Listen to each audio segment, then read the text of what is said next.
Hi friends, ఈరోజు నాటుకోడి కూర ప్రిపరేషన్ అండి. మా కోడికి గుడ్లు కూడా వెళ్ళాయి. ఇప్పుడైతే ఒక బాండి పెట్టుకొని ఆయిల్ వేసుకోవాలి. ఆయిల్ వేడయ్యాక ఆనియన్స్, పచ్చిమిర్చి వేసుకొని బాగా కలపాలండి. బాగా కలుపుకున్న తర్వాత హాఫ్ టేబుల్ స్పూన్ పసుపు వేసుకొని బాగా కలపాలి. ఒకసారి బాగా కలిపాక హాఫ్ టేబుల్ స్పూన్ అల్లం పేస్ట్ వేసుకొని బాగా కలుపుకోవాలండి. బాగా కలుపుకున్న తర్వాత చికెన్ మంచిగా కడిగి పెట్టుకున్న చికెన్ వేసుకోవాలి. నాటుకోడి కర్రీ అండి. చిన్న చిన్న పీసులు కట్ చేసుకుంటే తొందరగా ఉడుకుతుందని చిన్న పీసులు కట్ చేయించుకున్నాం. ఈ ఎగ్స్ వచ్చి ఇప్పుడు వేయొద్దండి. ఈ ఎగ్స్ అయితే నేను పక్కకు పెట్టుకున్నాను. ఇప్పుడైతే కర్రీ మొత్తం ఇలా బాగా కలుపుకోవాలి. బాగా కలుపుకుంటేనే కర్రీకి అల్లం పేస్ట్, పసుపు బాగా పడుతుంది. కొంచెం సేపు బాగా మగ్గనివ్వాలి. చికెను బాగా ఆయిల్లోనే ఫ్రై అవ్వాలండి. ఫ్రై అయ్యేంతసేపు మూత పెట్టుకుందాం. ఇప్పుడు వచ్చేసి కొందరైతే కర్రీ తొందర కాదని కుక్కర్లో వేస్తారు. కుక్కర్లో వేసుకోకుండా పర్వాలేదండి, చాలా ఫాస్ట్గానే అవుతుంది. ఇక్కడ మూత పెట్టుకొని తీసాక ఇలా వాటర్ లాగా అయింది కదండి, వాటర్ అంతా ఎగ్గేసేపు మళ్ళీ మూత పెట్టుకోవాలి. 10 నిమిషాల తర్వాత చూస్తే వాటర్ అంతా అయిపోయిందండి. ఇప్పుడు వచ్చేసి 2 టేబుల్ స్పూన్ కారం వేసుకుంటున్నాను.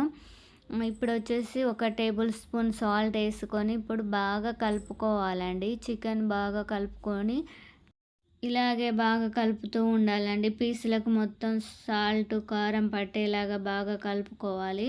కలుపుకున్నాక మళ్ళీ మూత పెట్టుకోవాలి. 10 నిమిషాలు మూత పెట్టుకొని తీసిన తర్వాత ఇలా బాగా ఫ్రై అయి ఉందండి. ఇప్పుడు వచ్చేసి మనం చికెన్ ఉడకడం కోసం వాటర్ తీసుకోవాలండి. ఒక చెమ్మడు వాటర్ తీసుకొని పీసులు ఇలా మునిగేసేపు ఉంచుకొని ఇప్పుడు బాగా కలుపుకొని మళ్ళీ ఎగ్స్ వేసుకోవాలండి. ఇప్పుడు ఎగ్స్ వేసుకుంటే మనం బాగా కలపం కాబట్టి వాటర్లోనే బాయిల్ అయిపోతాయి ఎగ్స్. ఎగ్స్ బాయిల్ అయ్యాక ఇలా ఒకసారి కలుపుకోవాలండి. చూసారా నాటుకోడి పులుసు ఎలా ఉందో? నా ఛానల్ ఫస్ట్ టైం చూసినట్టయితే సబ్స్క్రైబ్ చేయండి, లైక్ చేయండి, కామెంట్ చేయండి, షేర్ చేయండి. ఇప్పుడు వచ్చేసి 1 టేబుల్ స్పూన్ ధనియాల పొడి వేసానండి.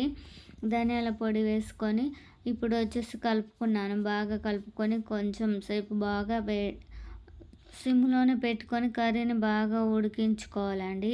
ఇప్పుడు వచ్చేసి నేనైతే కొంచెం మసాలా పౌడర్ వేసుకుంటున్నానండి. మసాలా వేసుకొని ఇప్పుడైతే garam masala half table spoon వేసుకుంటున్నాను. నాటుకోడి ఘాటుగా ఉంటేనే చాలా టేస్టీగా ఉంటుందండి. నా కర్రీ ఉడికిన తర్వాత ఎలా ఉందంటే టేస్ట్ చాలా బాగుందండి. లాస్ట్ ఫైనల్గా వచ్చేసి కొత్తిమీర, పుదీనా వేసుకుంటున్నాను. చూడడానికి ఎలా ఉందో తప్పకుండా కామెంట్లో చెప్పండి. చూడడానికి ఎలా ఉందో టేస్ట్ కూడా అలానే ఉందండి. చాలా బాగా కుదిరిందండి. సూప్ అయితే ఎక్కువనే పోసాను. నేనైతే ఈరోజు సండే స్పెషల్గా చికెన్ కర్రీ చేసుకున్నాము, రాగి సంగటి చేసుకుందామని చూశానండి. రాగి సంగటి ట్రై చేద్దాం అనుకున్నాను, యూట్యూబ్లో చూశాను. ఇప్పుడు ఈ కప్పుతోటి బియ్యం తీసుకున్నానండి. 1 కప్పు బియ్యం కడిగి పెట్టుకున్నాను. 1 కప్పు బియ్యానికి నేనైతే 4 కప్పుల వాటర్ తీసుకున్నానండి. తీసుకొని రైస్ పెట్టుకున్నాను. హాఫ్ టేబుల్ స్పూన్ సాల్ట్ వేసుకున్నాను బియ్యంలో. సాల్ట్ వేసుకొని మూత పెట్టుకొని ఇప్పుడు రైస్ ఇలా ఉడికించుకున్నానండి. వాటర్ అంతా దగ్గర పడతా అంటే బాగా ఉడికాక రైస్ కొంచెం మెత్తగా కావాలండి. ఇవి రేషన్ బియ్యం తీసుకున్నాను.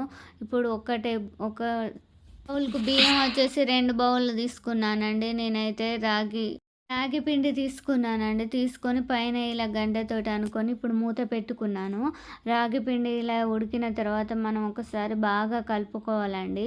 స్టవ్ సిమ్లో పెట్టుకొని బాగా ఇలా కలుపుకోవాలి. అన్నం బాగా మెత్తగా కావాలి. మన కాడ పప్పు గుత్తి ఇలాంటిది ఉంటే దాంతో ఇలా కలుపుకుంటే బాగా వస్తుందండి. నేనేం గంటతోటే కలిపాను, ఇలా మ్యాష్ చేశాను. చాలా బాగా కుదిరిందండి. చాలా బాగా వచ్చేసింది. రాగి సంగటి అనేది రాయలసీమ వంటకం కదండి. నేను యూట్యూబ్లో చూసి ఒకసారి ట్రై చేద్దాంలే అని ట్రై చేశాను. చాలా బాగా వచ్చేసింది. చాలా బాగా టేస్ట్ కూడా ఉందండి.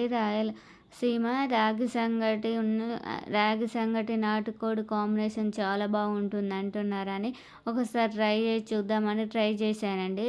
సండే స్పెషల్ అని ట్రై చేసి చూశాను. రాగి సంగటి అయితే చాలా బాగా కుదిరింది. టేస్ట్ కూడా అలాగే ఉందండి. చాలా బాగుంది. హెల్త్కి కూడా చాలా మంచిదని చేశాను.